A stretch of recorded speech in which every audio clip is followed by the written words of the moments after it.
the Healing Train.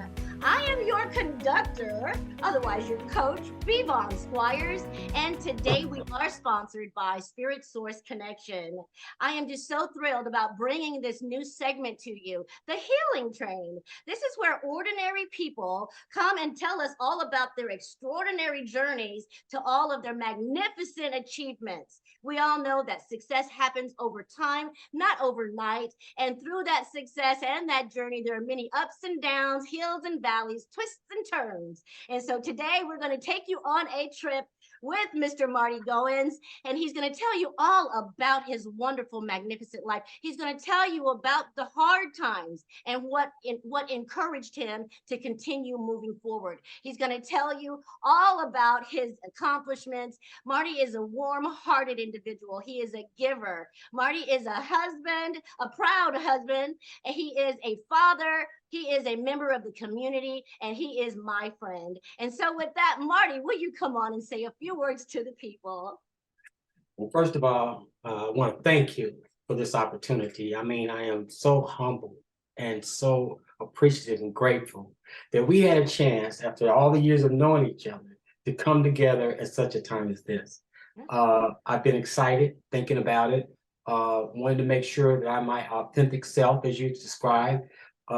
Whenever you're going to get on, telephone or television, or I used to do stand-up comedy. I never seen a microphone I didn't like, right? So at the same time, I try to not be too wordy, but stay on point and try to, hopefully I share something that will edify individuals and from my story. So I'm excited about this. Thank you, Marty. I believe that everyone in their journey, there's someone else that has been where you have been. And so it's up to us to show people what is possible, just in case they might be struggling, just in case they may feel alone on this journey. We want to let them know that, no, you're not alone, and somebody has gone before you and have paved the way. And so today we're going to hear Marty's story. And I pray that you will open your mind to hear the similarities and not the differences, and just really allow this message to resonate with you in your spirit. Okay, Marty, you're on. All righty. Well, first of all, once again, I'm so grateful for this opportunity to share my story with others. People, you never know where you're going to be needed in God's land. I mean, this is one of the things I'm so grateful for today, is that I feel that I have finally come into my purpose. I call my life today a ministry of inspiration. And I came from, and I'll just kind of start at the beginning. My mom says to me all the time, "How do you remember these things?" I have such vivid memories of my early childhood that today I see and understand why maybe God gave me this ability, because I'm able to draw upon them even to this day. So I begin by talking about, I can remember my first point of consciousness, okay? When I actually knew that, where am I? I'm in the world. This is who I am. Always very high energy when I got up every day. I remember my first memories was living at my grandfather's house. And my mom came from a big family, and her family had 10 brothers and sisters. My grandmother died about 4 months before I was born, so I never got to meet my maternal grandmother. But growing up with my grandfather, all these uncles and cousins, and my mom always says that my grandfather told her, if ever you can't make it out there, you can always come back home. And they all did. Eventually. In doing so, brought back families and so forth. And you got to remember this, you're talking about in the 30s and in the 40s. I was born in 1952. I'm 70 years old now, 70 years young. As I heard somebody say, everybody young now, you be 90 and 90 young. So, but I can remember on my grandfather's porch, where I had my first experience, I think I saw God, okay? But before I do that, I want to share where I thought that I was already in what we might try to describe now as heaven, okay? I already thought, I thought this was heaven, because when I woke up in the morning, I was always the kind of kid to get up early. Never, even to this day, don't believe in sleeping late. I wake up at 4 a.m., my engine's running. And every day I would get up and get dressed before I was in school and go out and sit on the front steps and watch the kids walking to school by me. And I always cried because I couldn't go. And my mom was like, "You're gonna get your chance." So once I did that, I'd go back inside, change, put my play clothes on. And now, mind you, my mom's parents and grandparents came from the South, and they were sharecroppers. So they really understood and knew how to work the land. So you got to figure my mother had 5 brothers and 4 sisters, and all my uncles and aunts, everybody, everything was done. We were a village for real. Our backyard, I would go out the back door, and right in front of us was this peach tree, big giant peaches right on it, right? So I go out in the morning early after I came back in from thinking I'm going to school, and I go sit down and I eat me a couple of peaches, and then I work my way around to the apple tree. I get me a couple of apples, play on that. Now, mind you, I'm playing by myself because my brother's older, already going to school. My younger sister, I had 2 siblings. She wasn't even young enough. She was like maybe 2 or 3 years old. So I'm out in the backyard. I work my way from the apple tree down to the cherry tree. All this is in my backyard, right? And so by the time I got to the cherry tree, ate a few cherries, climbed a few trees, I walk around, and no less we had a grapevine. Okay, so you understand why I'm thinking it's a garden. So I'm eating grapes and everything. And then I play with chase a few ants around in the garden. And then I would walk toward the front. Now, mind you, by now, I'm not even experiencing the passage of time. So when I would come around, by the time I got back around to the front where the back porch was, there was a yard, there was a fence that had a flat, they put a 2x4 flat, just big enough for a little guy like me to lay on. Okay. And my mom used to always tell me to stay off the land on that fence. And this was my first incident of trauma.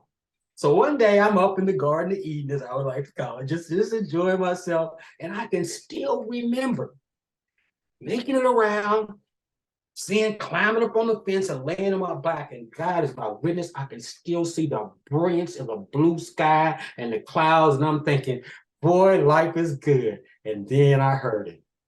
"Marty, thought I told you to stay off that fence." This was the first time that I can remember being disciplined. My mom, old school, hey, it was funny because she was young. It's funny, not funny then, but wasn't funny then. But anyway, my older brother, when he came home, I had to wait to get punished. I knew I was gonna get a spanking. All right. But my mom she was young and everything. So she would have my brother hold my legs and my head would be in her lap. And I remember I had on this green t-shirt, right? And this green t-shirt, that's all I could see. And I can remember the most extraordinary moment in my life being followed by pain. Okay. This was the first time I realized that, hey, you ain't in heaven, or if you was, you ain't now. Okay. So I was so distraught that I got out of the after I got that whipping, I went back and laid down. I took that t-shirt, and back then they used to burn the trash in the backyard in the yard. I remember taking that t-shirt out there. I couldn't stand to look at it, and threw it in the trash and burned it. And my mom kept asking me days like, "Where's your turn?" I'm like, I don't know. But I can remember that was the first traumatic experience where I associated something with something I saw. That's all I could see. So I couldn't look at that shirt without replaying that in my mind. Interesting. So the next step, the thing that happened to me that really traumatized, my babysitter lived right across the street. And I used to go over there in the mornings or after, periodically when I go over there. And I realized later on that she wasn't that much older than me because I saw her later on in life. I'll tell you that later. But at that time, she sexually abused me. I can't now remember the things that she did. I don't think she did any kind of penetration or anything, but I can always remember I was always in the bed with her, always had to go to the bathroom when she used it. And she always was just crazy stuff, dancing in front of me. I'm like 4-year-old kid. And my brother, when he would come over, was older, but I never associated what was going on. So I kept telling my mom, I kept saying, "Mom, she's making me do nasty things." I mean, she was older. She was like, "Oh, boy, don't pay attention." No, no, no. No, he's not doing that. So one day I'm coming home from across the street, and back then irons were like big anvils. I mean, they were heavy, right? So it was around the time that Superman had came out on television. Let's show you how far back it was. So I'm walking across the street, this hand holding it up on it like this, and we're coming up the steps, and I'm going, "Superman!" And I remember her pushing me, saying, "Superman, you're A," and pushed me, and I fell, and it came down and broke my thumb. injury trauma number 2. Now I've got this big old cast on my thumb, and I'm like, I'm not even 5 years old, right? So then my mom, obviously, I don't know whether she beat her up or whatever, but back in them days, it's like, I never remember having to go over there again. So time kind of went on. We ended up moving from there. We moved into the South Side into our own apartment. Now, mind you, my mom's family was very unique. Oh, before I go to the South Side, when people talk about identity today, my family were older, historic. My uncles, like one of my uncles was one of the first Black police officers on IPD in the whole city. She had a brother that was special forces. My dad was special forces. Everybody was like, yeah, and my image of who I was watching my grandfather, because I would come home, wait for him to come home from work, walking up the street with his trench coat on and a big brim hat. And I was like, I want to be like that. He was the king. He come home, he's sitting in his chair on the porch, and everybody walked by. Hi, Grandpa. Hey, what are you looking at, son? And I'm like, hey, this Grandpa, right? But I had self-esteem and image. Everybody around me was accomplished and was smart in school. And everybody, the Clarks, they always said, you're kind of arrogant. It was not that we were arrogant. We were just confident, school and everything. So anyway, so I went to grade school at 42, and I remember the first time I tried to be friendly, and it's another traumatic time. I tried to be friendly with this kid, and he rebuffed me. I couldn't believe it. What did I do wrong? I just wanted to play with you. But he didn't want to play. So then I start kind of withdrawing. Now, we grew up in a very spiritual house. Okay. I mean, when I say spiritual, ministers and people talk about they were made to go to church. I loved going to church. When we came home from school in our neighborhood, the church was right down the street. You get dressed, and then everybody busting out the doors, running to see who get to the church first. And I would get there because now you got to remember again, at the church was the rec center, games, singing, food, girls, Jesus. What was not to like? So I would come into church and we were singing and everything. Man, I was loving it. My mom made us sit in the front row. And I'm telling you this because I'm showing you how this shaped me, even in my spiritual life. I'm sitting in the front row and my mom's in the choir and she's just singing. Hey, yeah, me and my brother in the front. I'm only 7 years old. In my book that I wrote, I began to really discover God. Okay. So I'm looking at my mom singing, and my mom jumps up and shouts and falls back and hits her head hard. And I jump up. My mom hates it when I say it, but I can still remember the color of her underwear, blue. She hates it when I say it. How do you remember that? I'm like, Mom, I don't know, but I can still see you. So she hits her head, and I jump up and I go, Mom. And my brother grabs me on my shoulders and he says, sit down, boy. That's just the Holy Ghost. And I remember thinking, I don't want no parts of the Holy Ghost because he just tried to kill my mom. Oh, Marty, that's hilarious. And I'm telling you, to this day, if I'm in there, and I've gotten excited, I love, I'm still into it, but the Holy Ghost coming through. No. I don't want any parts of that guy. So we moved. My mom got her own place again, had a really, really, really good job. And she worked in a place called Lane Bryant's. And Lane Bryant's was, back in those days, was a place where Black and young women could go and make decent money. We moved into this apartment and we thought we hit the lottery. We had our own room. We had stereo, television, food, everything. And my mom used to go to church like, I thought it was every day, okay? But and definitely on Wednesdays through Thursdays. We had prayer together, and I talk about this in the book, how we would sit down. My mom would start praying. She would pray for about 45 minutes. Then my brother was a little older. He prayed for about 15. Then I prayed for 10 or 2. And my little sister was so young, she only had one prayer. Thank you, Jesus, for my toys. Amen. Oh, bless her. And so one day, this is where my real trauma began. One day, we begged my mother to stay home from church.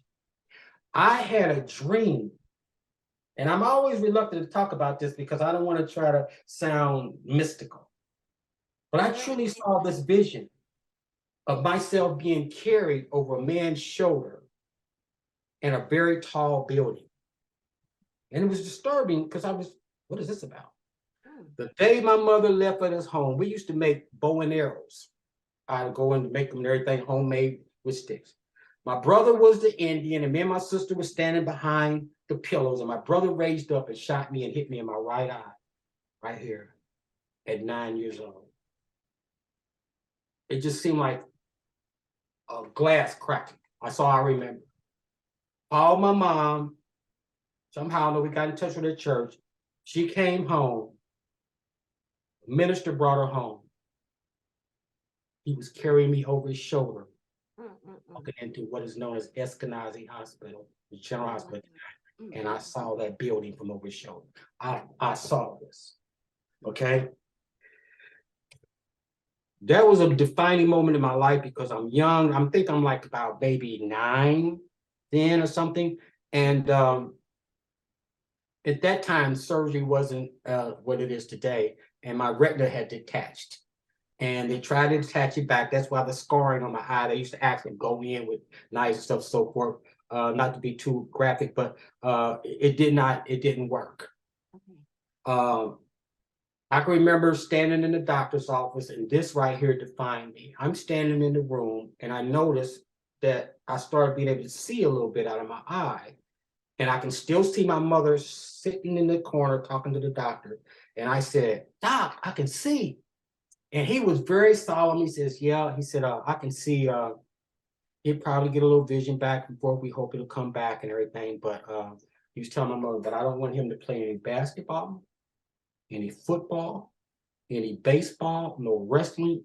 And I can remember thinking to myself, wow, you telling me what I can't do? Oh, I'm getting ready to do all of that. Not knowing that he was trying to make sure I didn't injure my other eye and become blind. All I heard was somebody tell me what I couldn't do. Sure. From there forward, bullying in school. Oh, and I sat in the hospital for a long time. They didn't have video games. I just sit there. And I remember thinking to myself, I'm going to learn everything I can. I just started observing things and listening to people. And that's where I began to learn critical thinking. Okay. I started learning how, because I had nothing to do but my head. Remember, I'm already blessed with this vivid mind and active mind. So what else was it to do but to sit and talk? And I would go up and sit, talk to the nurses and everything and watching. So I was growing. But at the same time, when I came back to school, I was bullied. I was little. Cyclops, cross-eyed, bullying. I'm growing up. Oh, man. Hey. Wow, Marty, thank you for sharing this. Whoa. You know how bad bullying is today. And I'll talk, maybe, hopefully we have time to tell you why that is one of my missions today, is to go against verbal violence. And my book and my foundation is dedicated to fighting what I consider to be violence by words. But it pained me so much. And I was talked about when I went into high school. I can remember girls always treated me nice. Guys, so I was intelligent. I would talk, and and I was just always aggressive. So I played baseball, made the All-Stars, and my mom just cried, didn't want me to play, but I just wanted to play because I sure I could. I made the All-Stars. I'm like, okay, I'm through. I ain't like baseball, but you said I couldn't do it. I'm gonna do it. Okay. Played football, made first string, run and everything, scored 1 touchdown. Okay, I'm through. Okay. Basketball, I love, and here comes the next biggest trauma.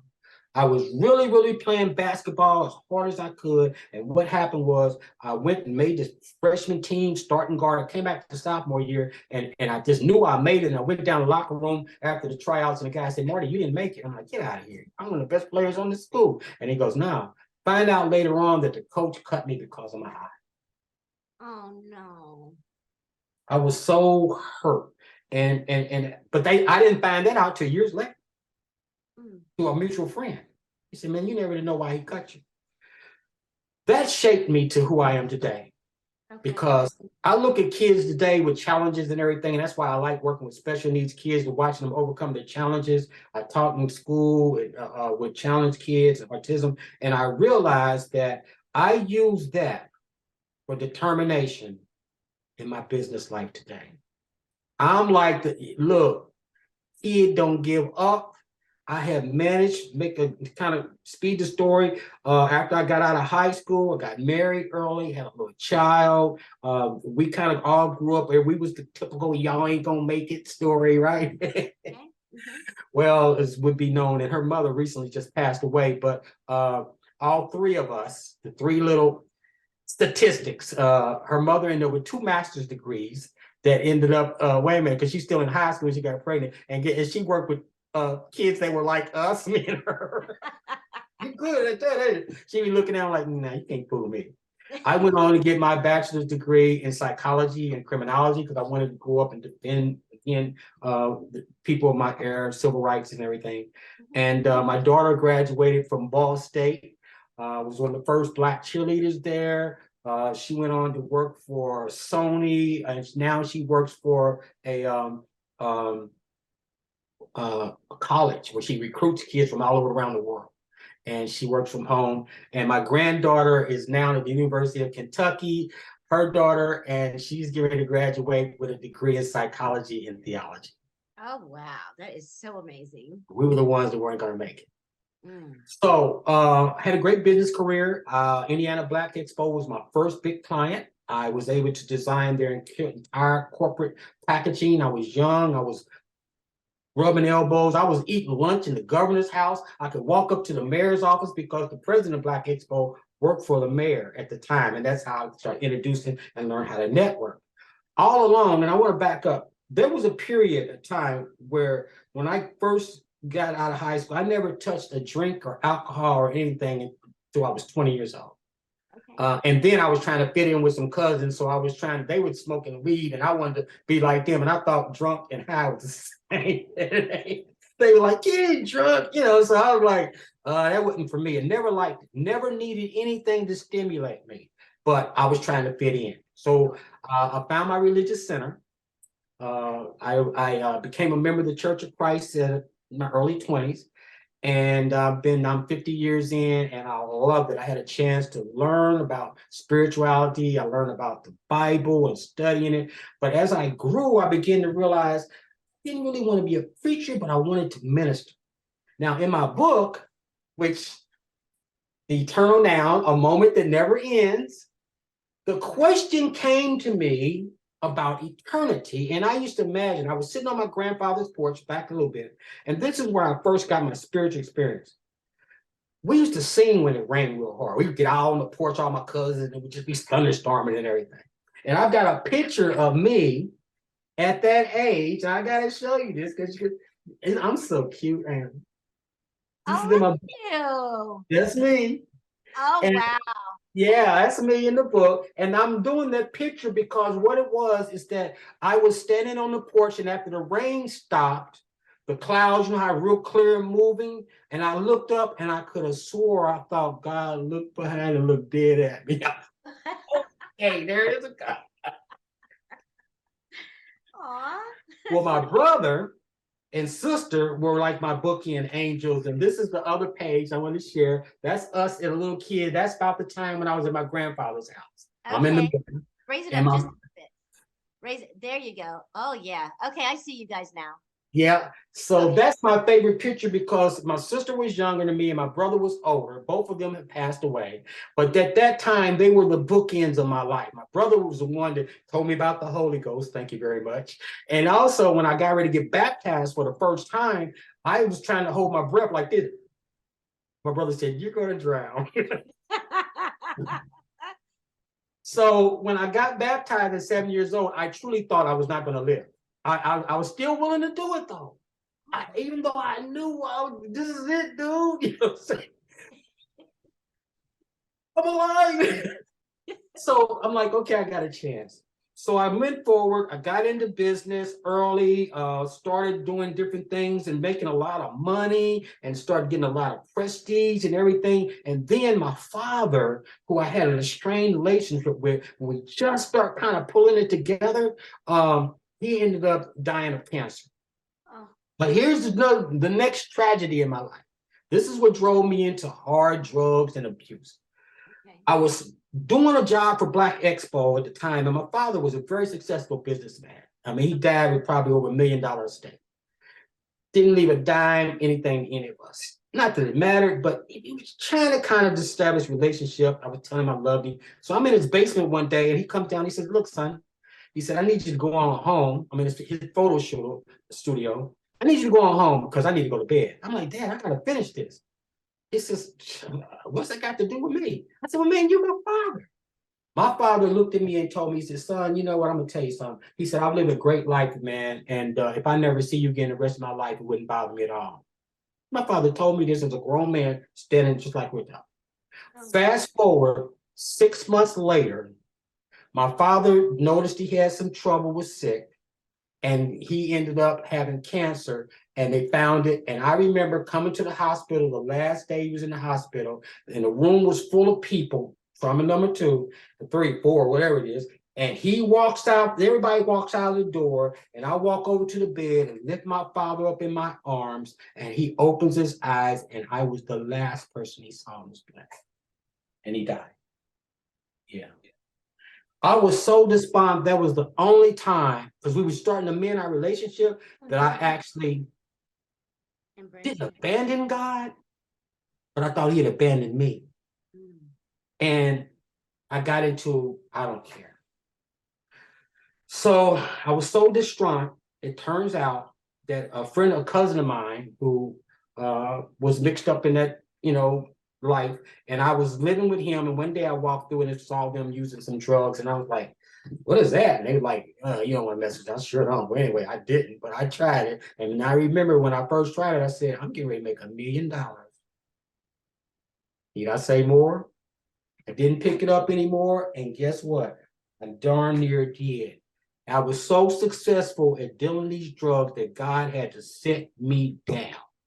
Okay. One day in a hotel, somebody had told on us, and I don't know how it was, but the owner, because I was a nice guy, called me in my room and told me that the detectives was coming around to arrest me. And I walked out of the hotel and walked right past them, right through them. I mean, they literally was standing in front of them. They didn't see me come out the door, but I walked right through the network. And the long story short was they raided it, but they didn't get me. Oh, wow. And that was my message, that you need to change what you're doing right now. Mm-hmm. By that time, I had gotten caught up in the lifestyle and the drugs, and I went through and I suffered and dealt with that. I ended up losing one of my sons to drug dealing and so forth. And finally, one day I tried to kill myself. Because I was so distraught because I felt like this wasn't me. And I remember laying on these railroad tracks, and I'm laying on these railroad tracks and I'm waiting for the train. I know it's coming by. If I'd have passed out, I wouldn't be here. And something just said, like, again, that providence of looking up in the sky, like that blue sky, said, get up. And I walked from there about 2 miles to a hospital. Long and short of it was, I got into recovery. I was introduced to Narcotics Anonymous, struggled in and out. So many times they were like, my sponsee brothers were taking bets. He ain't gonna make it. He ain't gonna make it. Well, praise God, this year I celebrated over 14 years clean. Right. It's amazing. That is amazing, Marty. So today where I'm at is begin to teach. My businesses begin to flourish again. I own my own janitorial service today. My wife runs it. Really, she runs it. She runs everything. But she's brilliant. She's very good. Met her in the recovery program.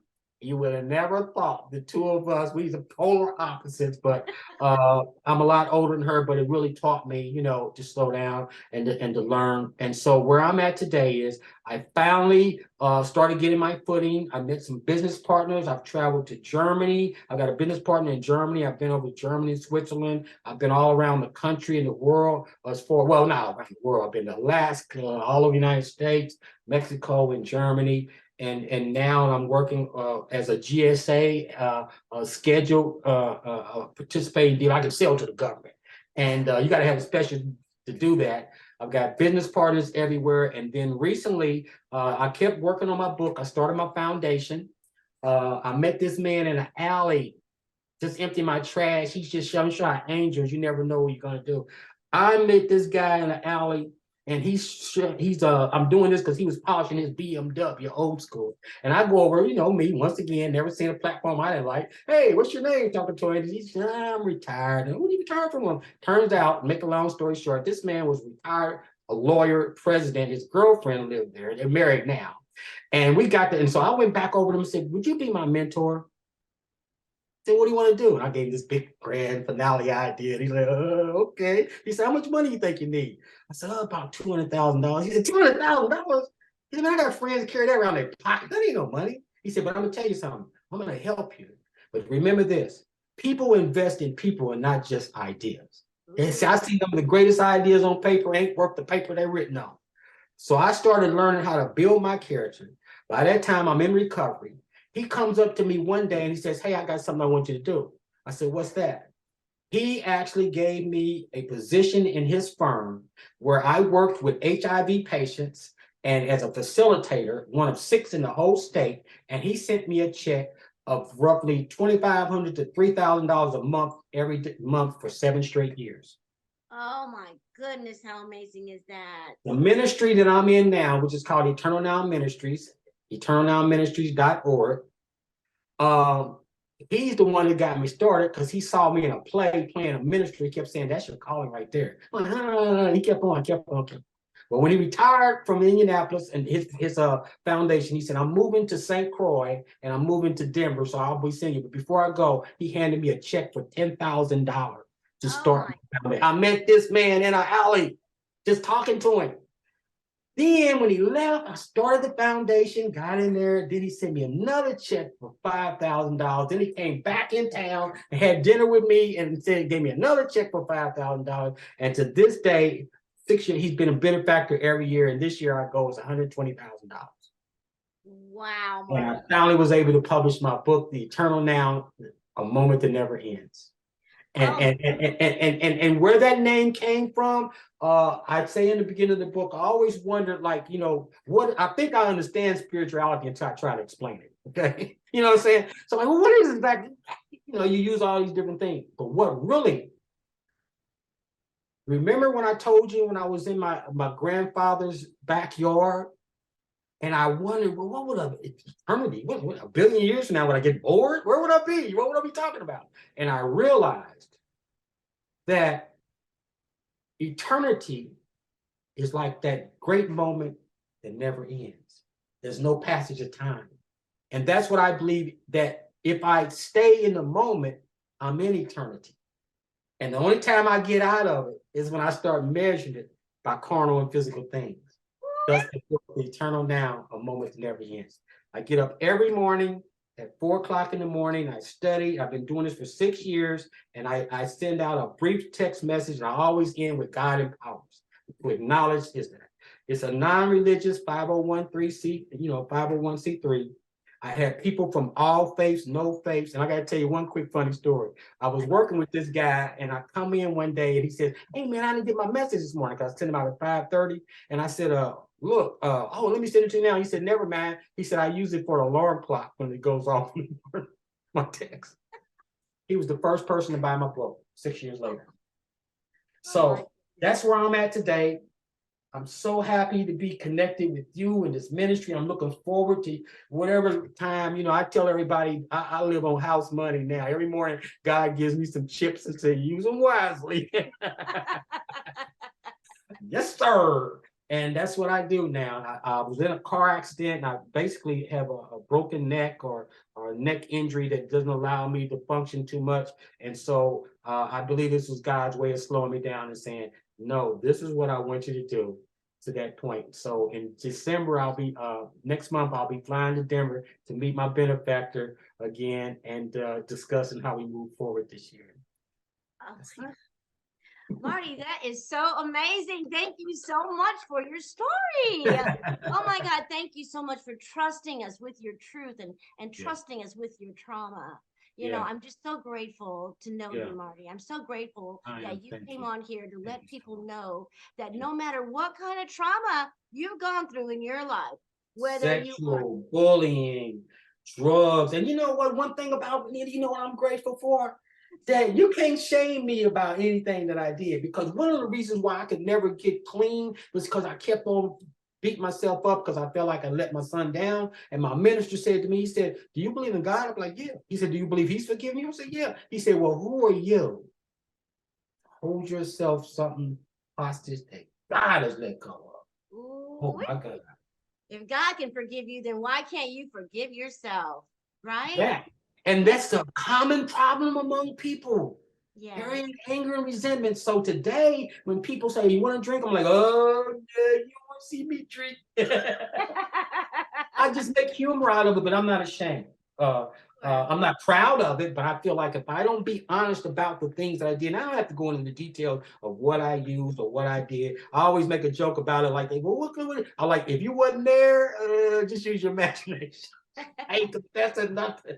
But the point of it is, I'm so grateful today to be able to hold my head up and get up every morning and be a ministry of inspiration. I don't want to debate religious ideas or scriptures. This is what God made me to do, because I was so depressed. I prayed. I said, "God, if you ever let me out of here, I know you will. I promise I won't even look back." And to this day, when I get up, that's my mission. That's Oh it. my goodness. It's You my are story, honoring. and I'm sticking to it You are until sure he says, "Okay." You are sure honoring your pledge to God to wake up every day and give it your best. I am just so excited that people got a chance to hear your story today, because there's someone out there. There's someone out there who has had some trauma, unable to get to where they want to be, not yet where you are, but trying to get there. And so the message I heard from you today was one of hope. You gave a message of hope, Marty, that said, "These were my circumstances, but they did not keep me down.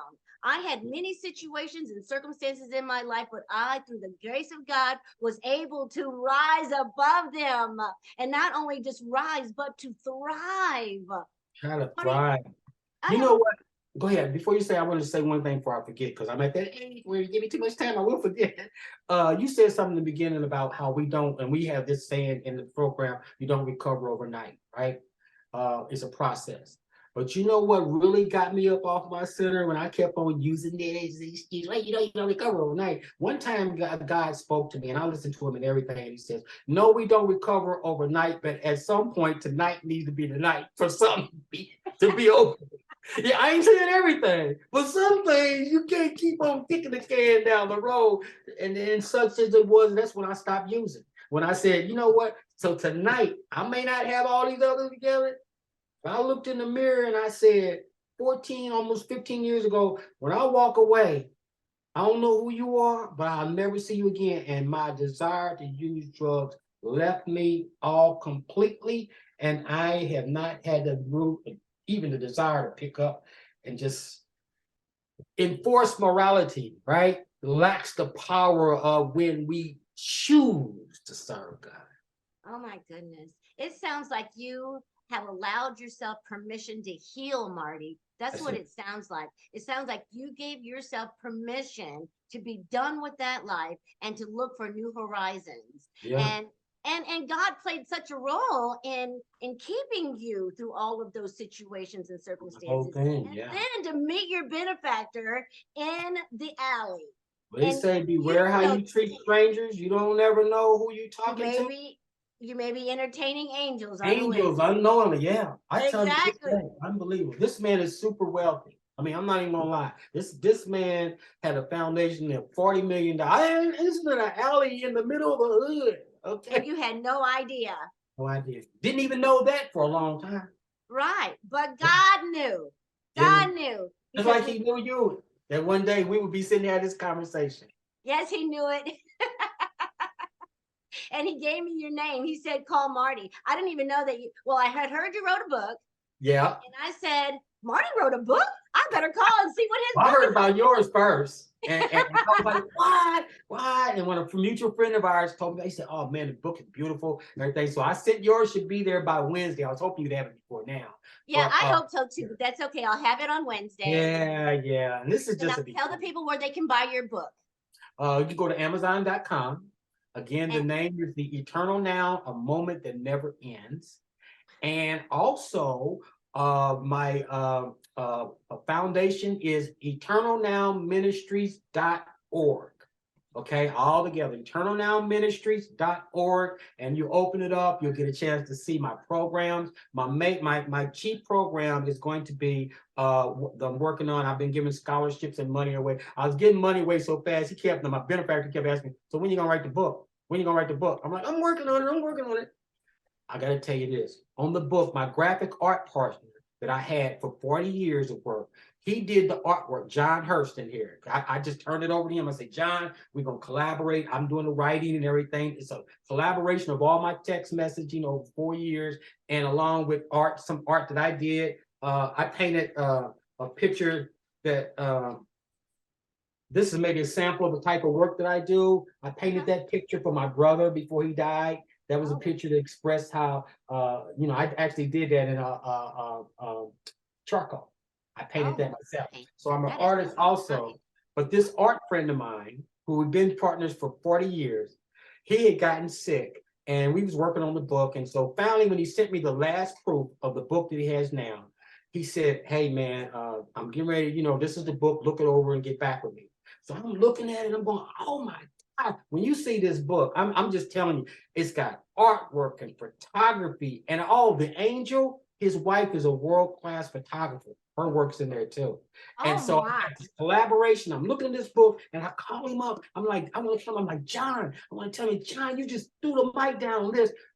He says, well, he's in the hospital. And I'm like, what's wrong? He says, oh man, I'm dealing with some heart trouble. I said, well, man, I'm gonna let you rest over the weekend and I'm gonna get back to you on this book. I call him that Monday morning, his daughter answered, he died. No. Yes. And this is why this book is so important to me. This is a collaboration of art. He taught me everything I need to know about. We made so much money working together, and that was his last piece of work. And it's dedicated to him. John Hurst is his name. And I mean, he was a brilliant artist, but he passed away after he gave me that gift. You see what I'm saying? Yes. I'm looking at this like, man, God is gifting me. How can I not give back? Exactly. It seems so divinely appropriated. It does. Everything is just fallen in place. It's just a beautiful thing when you find your purpose and know that there are provisions within your purpose. That's you don't right. have to try to figure out the how of things. You just need willingness and the obedience to keep moving forward and do what God says do. And then he will provide everything else that you need. That you need. This is amazing. Well, I tell you, it's the exciting part about, I think, where I'm at in my life now, Benita, is that I learned from trial and learning and going through I went through everything, and I'm still learning. Don't get me wrong. I still got some things that, me and Jesus know, but I ain't talking about it out with everybody else, but I work on them. Personal things, anger, all these things I write about. Sure. But I learned something in this journey. Absolutely. I'm not required to be an expert on everything in the Bible and everything in theological and everything. All I understand is a very simple thing. And my mom shared this with me. One God, love him with no other God for him before him. That means not women, sex, money, anything that rules my heart is my God. I had to get that concept. So he said, I am your God. I don't need you to believe what I believe for me to be okay with it. Okay. Okay. So I'm just going, if you ask Marty, where you find where you at, I'm gonna share it with you in the book, but I'm not a preacher. I'm a minister. And I've seen what my ministry is, you do this. Okay. Oh, I can sit down and do Bible discussions and everything. I used to be a Bible ninja. I used to seek out people. What you believe? That Bible out. But God delivered me to the point where He realized that that ain't what I want you to do. Exactly. I want you to get up every morning because my mom taught me that consistency. My mom walked in on her one day and she was on the phone and I said, "What are you doing? Just quiet." And I got out. She said, "I was on the prayer line." I said, "You were on the prayer line? The same one did you listen to when we were little kids?" My mom's 89 years old. She said, "Every day." Oh, over 60 wow. years. And I'm thinking, and that's how I began to start my ministry every morning like that. That Yeah, consistency, that mhm, model of consistency. It sounded like you had a lot of great role models in your life, Marty. I did. Even though your father and you did not have a great relationship, he had a good life, and you were able to see that and see what was possible, right? In terms of career, in terms of achievements, in terms of having a well-rounded life. You were able to see that, but the one thing that was missing was his love for you, and that connection that you always wanted with him. And so I'm really happy that you got to see him in his final moment, that you were there. That was a blessing for It was you. a blessing. It And was a don't and let me say this. I didn't have a traditional live in the house father relationship. We Sure. had our things back and forth, but there were even to this day. And a matter of fact, when he was sick, we were just a few months still bonding. I would go and sit with him and everything. My father was a believer too. And I remember one day when he was driving me, he was right at 38th and Capitol Street, which you're familiar. We was at the light, and my father looked over me. He said, son, let me tell you something. He said, I've been married 3 times. You count living together as 11 times. He said, man, you need to settle down and find you one person and get about the business of being a man of God. Bam. Ooh, So I that was still, yes. So see, even in that relationship, anchors of things that he would tell me. When I yes. told him I got cut, he was harsh. I'm like, Dad, he cut me. I don't even know why. He didn't give me a chance. He said, make your own chance. Bam. Once again, little nuggets that my dad threw. Those But are powerful. what really taught me was when he was sitting there, we were sitting on his back deck one time, and he was just sitting there quiet. And I was upset with him because I wanted him to go to Chicago and try all these new treatments and everything. And he said, I'm not going to any of that. He was sitting there and he was staring out a beautiful day, just like it is today, and looking up in the sky. And he looked on me and said, dang, man, I was just getting my golf swing together. And I'm thinking, that's what you think. That's what you think. You get ready to die, and you saying, dang, I was just, but it put in perspective, like he said, he's only 55 years old. Yeah, But he put in perspective that all these things mean nothing except for my relationship with God. And then my absolutely. brother, I was sitting up talking to him, and we was talking about what we want to do as a family legacy. And his wife came in at the time, and they standing there in the sun shining. My brother looked at me and he says, man, I'm so happy with the way that I'm serving God today. Those are the last words I heard. 3 days later, my brother and his wife were killed in a car accident. Oh my goodness. I Oh, saw it on TV, didn't even know it was them. mm, mm, mm. Wow. Then 5 years later, my younger baby sister, who was also, she had been addicted to drugs since she was about 11 years old. She had 25 years clean by the time that she got sick. And she called me. I was coming out of the Breakfast Club. She called me, told me, she said, I got terminal cancer. I got a few months to live. I got real quiet. She was like, nope, we're not going there. Hey, Joni. And I found out later on from somebody else that she was telling, I don't think my brother understands. This is gonna make me cry. So we was in the room. They had to put her to sleep because her pain was so great. They was going to induce coma to her so she could die. Sure. Sure. So we're standing there, and the hospital chaplain and my sister and we, the three of us, standing there holding hands. She said, "We get ready to pray." She looked at my sister and she said, "Are you scared?" And my sister had this way about her. She looked at me. She said, "No, come on, let's do this." I'm like, "Whoa, you just set the bar real. You ain't scared." So they prayed. She lay down and went to sleep. My mom told me that it was a period I wasn't in there. She said my sister stood straight up in the bed and looked at her and said, "I'm still here." And she said, "Yes, Johnny, you got to wait on Jesus to take it." She said, "Okay," and lay back down. Things like this make me wake up every day and understand how you have to progress. Like I said, when he give me them chips every morning, I wake up, use them wisely, Marty, because you playing on house money. Oh All my right. goodness. Marty, you have really, really blessed us today. You were the first passenger on the healing train, and you have really set the bar. Choo choo. Yes. Okay. All right. I'm so Really. excited.